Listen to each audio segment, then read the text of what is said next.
You are standing at the entrance to Aokigahara Jukai at 6:47 in the morning, and the first thing you notice is the silence. Not quiet. Silence. The parking lot behind you still exists. You can turn around and see the white van with its fogged windows, the vending machine glowing rust orange near the restrooms, the asphalt wet from last night's rain. But the moment you step past the tree line, that world seals shut behind you like a pressure door. No birdsong, no wind in the canopy. Just the sound of your own boots finding gaps between roots on black lava rock. There's a sign at the entrance. It reads in Japanese and then in English. Your life is a precious gift from your parents. Please consult with the police before you make any decisions. You film it. You tell your camera it's the most unsettling welcome sign you've ever seen, and you almost mean it as a joke. Almost. You have the 84,000 subscribers. You need this video to crack 100,000. That's why you're here. That's the story you've been telling yourself for 4 months. You've done your research. Aokigahara sits on 3,500 hectares of ancient lava field at the northwest base of Mount Fuji. The iron-saturated basalt beneath the topsoil disrupts compass needles. GPS units lose satellite signal under the canopy. You know both of these things. You brought a printed trail map, 3 liters of water, orange surveyor's tape to mark your path, and a handheld GPS as backup. You are prepared. You pan the camera across the moss-covered rock, the hinoki cypress trees growing sideways out of bare stone at wrong angles, like they're trying to lean away from something they can't name. You press deeper. 20 minutes in, you find the rope. It's nylon, chest height, tied to a birch tree, and trailing off into the undergrowth. One end cut clean. You film it from 2 meters away and explain to your audience that this is classic Aokigahara, remnants of the people who came before, markers that rangers haven't cleared yet. Your voice is steady. Your hands go cold the moment you touched it, and you don't mention that part. You also don't mention that you've already drifted off the main trail marked with official blue tape and are now following older, faded yellow tape that no ranger maintains anymore. You tell yourself it'll make better footage. You follow it anyway. At the 1.2 kilometer mark, the compass drifts. Not dramatically, and just a slow, persistent pull, 15 to 20 degrees east of where it should be pointing. You switch to the GPS unit. It loads, shows your position, then freezes. You restart it. Same coordinates, unupdated for the past 6 minutes. You know why this happens. You read about it.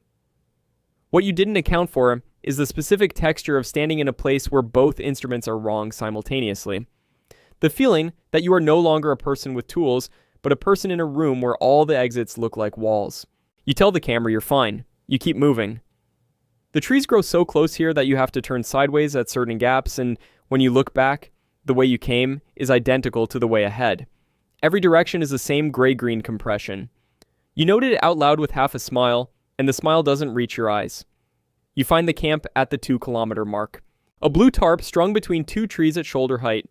Beneath it, a sleeping bag still zipped, a small gas canister, a plastic bag with a convenience store rice ball inside the wrapper, a paperback novel open, face down in the dirt beside it, pages warped from damp. Recent. Days, not weeks. Someone camped here and left without their supplies. Or didn't leave. You don't touch anything. You film it from 3 meters back. You try to zoom in on the wrapper's date sticker, but the camera autofocuses on the tarp instead, and you can't confirm it. You stop narrating. The camera runs for 11 seconds on pure silence, pointed at that blue plastic against all that gray-green, and you don't say a word. Your audience will notice. You keep moving because stopping feels worse. Your phone comes out 40 minutes later, standard check-in, a pre-written text to a friend who knows your itinerary, no signal. Expected. But the battery is at 34%, down from 71% when you entered the tree line 90 minutes ago. The camera warning light is blinking amber. You check your bag for the power bank. It's there. The cable is wrong. USB-C device, USB-A output. A mistake made packing at midnight after 2 weeks of 3-hour nights. You have maybe 4 hours of camera battery left to a phone. Light drops around 4 p.m. It is 8:23 a.m. You do the arithmetic out loud, tell the camera you'll push 1 more hour, then loop back, and you say it with the full confidence of a person who has not yet understood that they cannot currently identify which direction back is. You find the trail marker 40 minutes later and exhale on camera, a carved wooden post with a kanji arrow pointing toward the main visitor path. You follow it for 200 meters before it ends at a lava tube opening in the earth, 2 meters wide, dropping into darkness. You drop a stone in, you hear it hit bottom, then silence, then a secondary echo 2 seconds late that shouldn't exist at that depth. The post has been rotated on its mount, either by years of weather or by something deliberate. The forest has offered you a door that opens onto nothing and labeled it an exit. You sit with that for a moment, then turn back into the trees. Then you hear the voice. Not screaming. Talking. Low and even. The cadence of someone reading aloud or reciting something by memory. In Japanese. You call out, first in English, then the 3 phrases you know. Daijubu desu ka? Are you okay? Silence. Then the voice again. Same register. Shifted slightly in direction. You start moving toward it. You move for 4 minutes. The voice stays exactly the same distance ahead. Not retreating, not arriving, maintaining precise spacing, as if it is less a sound and more a property of the air itself. According to documented accounts in Japanese hiking forums, the lava terrain creates localized acoustic reflection that can disorient sound sources significantly. Whether this is physics or the particular hallucination that exhaustion and low-grade fear produce in a human brain left alone too long, you cannot say.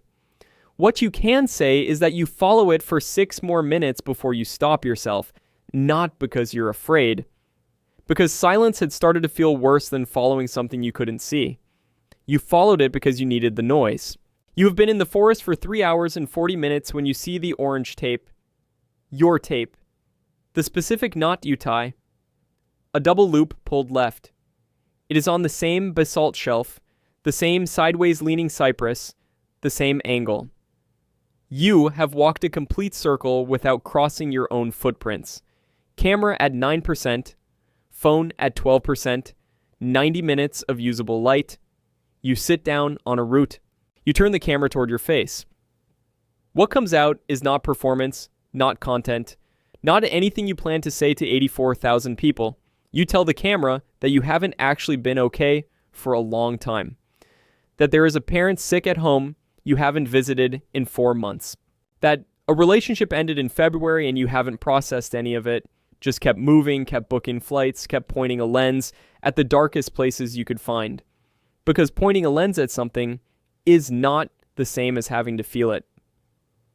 You say you came here partly because you didn't particularly care what happened, that the forest felt like the right backdrop for not caring.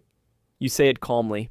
The way someone describes a thing they've known for a long time in a room, they've finally stopped trying to leave. You hear the footsteps 10 minutes later.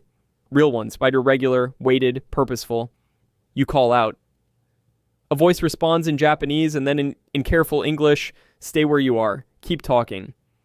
2 men in hiking gear with handheld radios and preloaded offline GPS units find you by sound in 6 minutes, volunteers.